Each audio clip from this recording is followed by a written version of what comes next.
coordinator, and we will turn it loose to Coach White. Questions for Coach? Brad, what are some things that you were not happy about last year that you really want to focus on with your guys this year? Yeah, when you look back and you self-scout yourself and you look what you need to do better, obviously third down defense, and there were some specifically towards the back end of the season, third and long situations, especially extra long, was an area that historically, if you look, we've been really good, and we were not anywhere close to the standard that we need to be at. And it cost us, and when you give up third downs, you extend drives, and extended drives leads to points. It leads to less opportunities for the offense. So obviously that's going to be a primary focus. Again, the year before in 22 was sort of our best year ever in third down defense, and there's a correlation to how well we played as a defense. So we need to get back there. Brad, at nose tackle, there's some cross-training going on now that Josiah's out for the year. And how do you feel about that group collectively that they'll be able to replace that loss? Yeah, no, you know what? Obviously, when you lose a player, some other guys have to step up. That's the reality of sport. That's the reality, and we've dealt with it every year here at some position or another. I feel really good. If it was going to happen at a position, that's probably the one to happen at, because I think the experience that we have up there, defensive line wise, the quality of players that we have allows us to overcome that. And we've got a bunch of guys that can play multiple spots across the front. And I think that's going to be good for us too, defensively, in terms of being able to be multiple. So, like anything else, do you want it to happen? No. But is there a silver lining in there as well? I believe so. Coach, you guys lost some guys in that linebacker room, but gained some pretty good ones as well. Can you talk about the leadership that Pop's bringing with his experience and just the linebacker room in general? Yeah, when you talk about the linebacker room and you talk about experience and leadership, I think you've got to, specifically if you're talking inside linebacker, the first person you go to is De'Aaron. And as long as De'Aaron's been here and he understands our system, and he's been really good for Pop, in terms of being able to, essentially translate our defense, help him grow within, because every time you change, systems, like you have to get adjusted, and what you don't want, is a really good player that is playing slow because he's thinking. We've got to get to the point where all the guys on defense that are playing, they sort of do it unconsciously, so they can play fast and they just play ball like they know how. So, to have De'Aaron there, obviously Pop's shown what he can do in this league and in college football in general.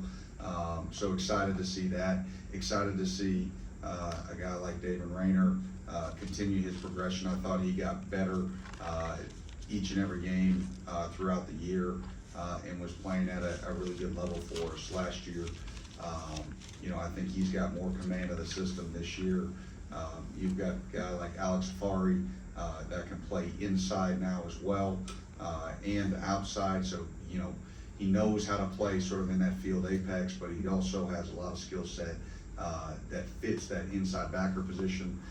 So I feel good about that room. I feel good that we've got solid old guys with a lot of reps in college football, and then you've got some young talent that the future's bright in that room that are going to be able to learn from those guys. Fast, long, athletic guys, and so which will also help on special teams. Brad, what did you all like about Christian's story, and what are your expectations for him? Yeah, well, what do we like about Christian? You've got a guy that's long, he's athletic, he knows how to play the safety position, he's played it in the SEC. Obviously, playing in a system like Alabama, that he knows how to adjust to a lot of different coverages, checks, run fits. So that's not going to be something that was going to overwhelm him, and it hasn't. So he's been able to, and personality-wise, he's come in and he fits with that room. You know, again, you talk about the inside backers on a previous question. The safeties is another group that you just feel really good about, you know, in terms of having, you know, Zion Childers, Jordan Lovett, Ty Bryant, Christian Story. Like, you got 4 guys that are SEC safeties. They've played and been really successful in SEC games. So again, it gives you the opportunity to be multiple, you know, in what you do. And it also allows you to absorb, you know, when an injury occurs within a game, or maybe it's a multiple game deal, you've got the ability to absorb that. Depth is always important, and to be able to have the ability within a game to keep guys fresh so that you don't wear out through a game, it's a huge advantage for us. Coach, Ty Bryant from Frederick Douglass High School, how's his progression? Really good. Yeah, I mean, and when we saw it last year, you know, and I'll readily admit, I thought Ty played at a level that I didn't anticipate Ty playing as a true freshman. We knew he was a mature young man. We knew he was conscientious. We knew his work ethic, all the things that we loved about him. But to be able to step up in the moments that he stepped up in was huge. And it's a testament to him. It's a testament to his work ethic. He's taken another step, you know, this spring. I think there's a confidence and command in his game.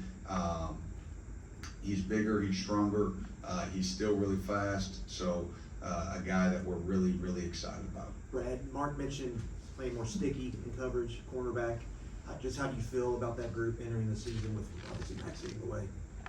Yeah, you know what, I mean, obviously, you know, there are things that we have to do to continue to improve on defense, continue to adapt, you know, sort of in the changing environment, and, you know, being able to play some man-to-man, be able to get sticky, you know, on those outside edges.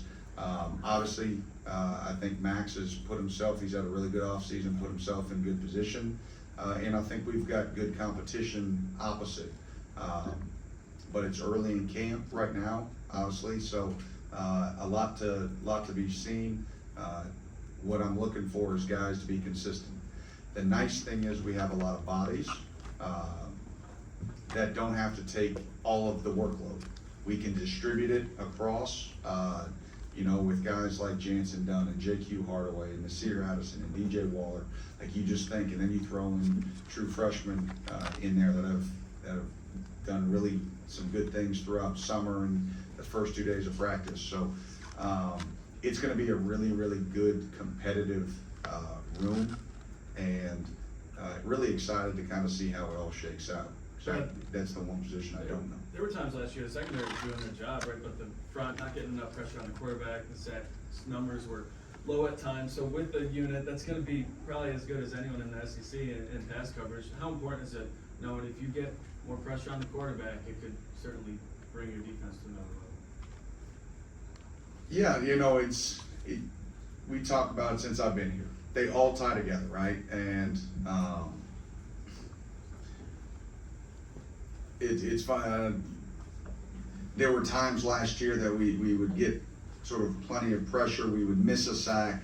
You know, the South Carolina game jumps to mind, and we had 2 opportunities on the very first drive to get off the field on 3rd down. One, we lost leverage in coverage, something that we shouldn't have done. It should have been off the field. We were walking into a sack. And then 2, we had a missed sack, which then led to a big 3rd down conversion. So there were breakdowns on all sides last year at times, and that's why it's so important that they work together. Obviously, really excited about the front that we return, because like anything else, I think people, interceptions, turnovers, sacks, a lot of times they come in bunches. It's just not always super consistent. But if you, from a purely statistics, and that is what it is, like, this was the defensive line, and what they did last year was the 2nd most sacks since I've been here, only behind the Josh Allen year, and it was the most tackles for loss that we had since I've been here. So, like, they were disruptive up front. Obviously, when we return all those guys this year, you need to keep that production going up front. You know, and then you mix in, you know, being able to play sticky, you know, stickier in coverage at times, being able to make some plays, on the back end, and then when you have a chance to be at the quarterback, you've got to be able to finish. You've got two kids in there, Silver and Walker, can play, can't they? Yeah, we've got Silver, we've got Walker, we've got Oxendine, we've got Ripka. Like, I think, obviously, I think everybody in this room understands the impact that Dion has on a football game.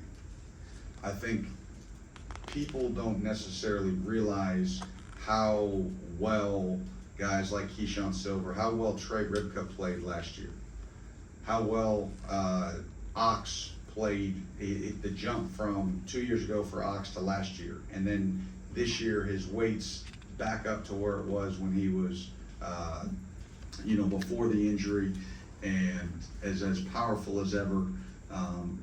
You know, you have Khalil Saunders who makes plays, and, you know, big plays for us, and he's big and athletic, and I mean, this is as good of a cumulative front, you know, as we've had, and then you throw in young guys, and you throw in a guy like, you know, Gerard Smith in there, and Kendrick Gilbert coming back off of injury, you know, from last year, where he was sort of, you know, one, he was a freshman, two, coming off a shoulder, you know, he's stronger, he was already, you know, made some flashes in some of these early practices, so you've got depth there, you can roll those guys, you can keep them fresh, so yeah, that's exciting. And then obviously, you know, the position we haven't talked about is that, you know, that outside linebacker position, and, you know, to be able to return JJ, who, you know, there are times that he can just dominate a game and he can take over. He understands that this is the year that he needs to do that consistently. It can't just be 1 or 2 games, and we need that consistent force presence from him. And then we'll see, you know, who can rush opposite him. Hey, folks, we got, I'm sorry, we've got to, cut off, get to our next,